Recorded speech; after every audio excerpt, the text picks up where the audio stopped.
Do you know a lot of people do not become wealthy because they earn more? They become wealthy because they took better financial decisions. And today it's not going to be a exception. I'm going to give you 5 scenarios and bring to you exactly what I would do. But the most important question is, what will you do? Now let's dive deeply into these scenarios. I'm excited about today, and I know you should be. You are 48 years old and you have just sold your business, and after tax, you receive £250,000 in your account breathing right now. Your friends were like, look, you work hard for this money, so please go on that holiday, buy that beautiful car. You do not own a home, remember? You also do not have a place. I mean, talking about another job or another business. This was the only business that you had. Family members are saying, help other people. Come on now. You have £250,000. My question is, what would you do? Okay, so you have just sold a business, and so now all we have is £250,000.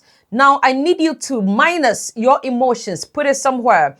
I'm not interested in what every other person is saying. I'm talking about £250,000 because we are going to build on that 250. But you see, the more we listen to people, the more we start draining and using the money for unnecessary stuff. And so we will be dividing this same amount of money into 3 folds. The first 2, I'll be investing that into a property business after a good consultation with an advisor, a tax advisor, solicitor. We ensure that these 2 parts of this money moves into a property producing company. That is the kind of company we are going to be investing this money into. The third final part is going to go straight into a liquid asset. I'm talking about investments, a global ETF, a diversified portfolio I will be building on the stock market. Because I need to ensure that this money goes straight into work. I don't want none to do with that money. It must go to work. And out of that, we can talk about the liabilities. Now that we have set up a company, we also have a liquid asset going on, building here and there. We can also get ourselves paid. We are now employed. We own that property, but we are also employees of that property. So now that property is going to take care of you. I don't care how long it's going to take for that property to start building money, but we ensure that we move that same money into a building asset that will in turn be paying us and taking care of our liabilities. As for helping families here, friends here and there, please put it somewhere else. We can do that later. When we build, we can help others as well. But if we are not building, then I'm sorry, we are not helping others. Yes, it comes it comes like, well, give me some room. No, I'm not giving you room to breathe when it comes to things like this. This is what I would do. Okay, so scenario 2, you have just received £100,000 in bonuses, and that is awesome. Congratulations. Anyway, your partner says renovate the house. Your friend says let's go party, let's enjoy. And your advisor says increase your investment. My question to you is, what would you do? Okay, so first and foremost, we split £100,000 into 2. A half of it is going on to a next new asset. I'm talking about buying a property, but a commercial property. It could be a buy to let. It could be any traditional system, But half of it is moving straight into property. The other half, yes, let's renovate that property, but not all of it. We're going to take at least 20 to 30% of that money to renovate that property. And now let me bring your advisor in here. We are going to use a part of that same money to increase top up your investment. So remember, it's a half bit doing all of that job. That one half is going into an investment, is going into a business. So forget about that half. And a part of it, yes, I want you to enjoy a little bit because it's your bonus. So I want the soul in you to start feeling like, okay, I'm enjoying that. Something little. So a little piece of it, maybe 2 to 3% or 5% at most enjoyment. Go out with your friends because life must be lived. A little bit of a quality life here and there. It must be lived. All right, so that is fine. And now the other bit that is left, we're moving it into your stocks and shares ISA, where we are going to go into a little bit of a diversification if you're not already doing that, and maybe pay a little bit more into your SIPP. I'm talking about your SIP, and that is your long-term future. That'll be saying thank you one day. Scenario 3, you invested £20,000 into a company 5 years ago, and today that same investment is worth £180,000. Your partner says, look, sell that and get the money out and let's enjoy our lives. Your friends are saying the same thing and you feel like probably they may be right here and there. You are torn into decision making, but you watching me, what would you do? So first and foremost, I want to say for 5 years, that should have been a good investment, but I'm not going to allow one investment to dominate my future. And so gradually I did take profits and move that profit into something else.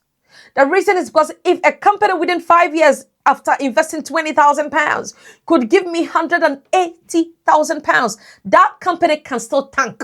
Yes. And I see this happening on the stock market a lot. We can see 1,000% in 2 days and in the next week back to wherever it is, And so I've seen this a lot. And so once we are marginalized, and at some point I did take profit and scale out, move into other investments, other producing assets here and there, because you are not promised tomorrow when it comes to such investment. If you had said to me 20 years or 15 years, we hit 180,000, or in 10 years, 180,000, to me, I will relax a little bit. But for 5 years is me closing that eye and opening that eye, £180,000. No, I'll be taking profits. Scenario 4, you have £150,000 ready to invest. Someone says to you, move it into property. Another says to you, move to the stock market. Now you are wondering, what should you do? Now my question to you, what would you do? Wealth isn't built by arguing which asset is better. Therefore, I wouldn't choose size. Now, what I'll be using is strategy. The reason is because property gives me leverage and it gives me rental income. The stock market gives me a portfolio of diversification, and I want both exposures. And so that money, if you strategize it well, if you plan this money well, we can have exposure into both. And I want both. And so I'll be doing both. All right. We're going to move into the rental sector, into a property side, and on probably go onto a mortgage, buy a buy-to-let, or maybe a commercial property for a commercial use. And I'm not going to go for capital. I'm going to go for just interest payments on that property, accumulate more and build a portfolio with time, whilst I'm also exposed to the stock market with diversification.